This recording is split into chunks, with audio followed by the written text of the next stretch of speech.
Hi అండి, అందరికీ నమస్తే. Welcome to our channel. ఈరోజు వీడియోలో ములక్కాడ జీడిపప్పు కర్రీ ఇలా ట్రై చేయండి, చాలా టేస్టీగా ఉంటుంది.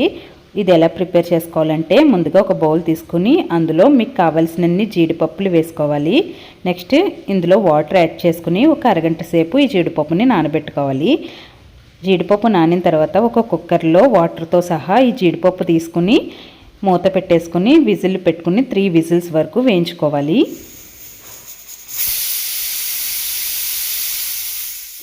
3 విజిల్స్ తర్వాత ఆవిరంతా పోయాక ఇలా ఓపెన్ చేసి చూడండి, జీడిపప్పు ఉడికిపోయింది. దీన్ని ఒక పక్కన పెట్టుకోండి.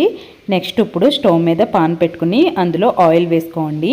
ఆయిల్ హీట్ అయిన తర్వాత ఇందులో కట్ చేసుకున్న పచ్చిమిరకాయ ముక్కలు, అలాగే చిన్న చిన్న ముక్కల కింద కట్ చేసుకున్న ఆనియన్స్, నెక్స్ట్ ఇందులోనే ములక్కాడ ఇలా ముక్కల కింద కట్ చేసుకుని వేసుకోండి. ఆనియన్స్, ములక్కాడ ఇవి రెండు కూడా ఒకేసారి ఫ్రై చేసుకోండి. అలా అయితే ములక్కాడ ముక్కలు బాగా ఫ్రై అవుతాయి.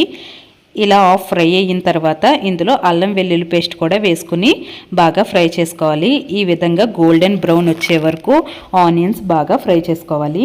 ఇప్పుడు చూడండి, ఆనియన్స్ అలాగే ములక్కాడ రెండు కూడా బాగా ఫ్రై అయిపోయినాయి.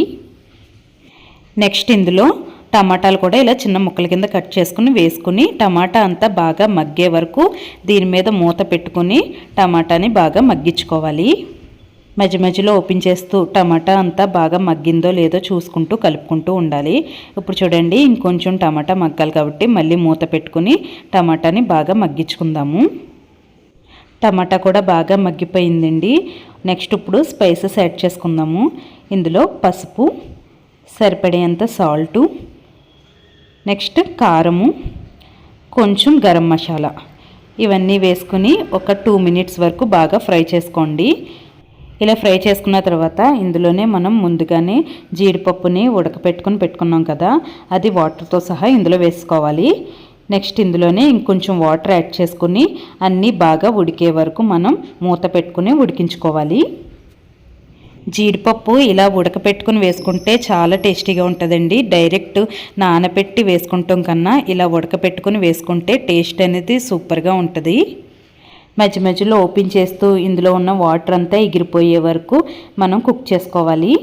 ఇప్పుడు చూడండి, వాటర్ అంతా ఎగిరిపోయింది కదా, ఈ కన్సిస్టెన్సీలో ఉండగా మనం స్టవ్ ఆఫ్ చేసేసుకోవాలి. లాస్ట్లో కొత్తిమీరతో సర్వ్ చేసుకోండి. అంతేనండి, ములక్కాడ జీడిపప్పు కర్రీ రెడీ అయిపోయింది. మీరు కూడా తప్పకుండా ట్రై చేసి మీకు ఎలా కుదిరింది అనేది నాకు కామెంట్ సెక్షన్లో తెలియచేయండి.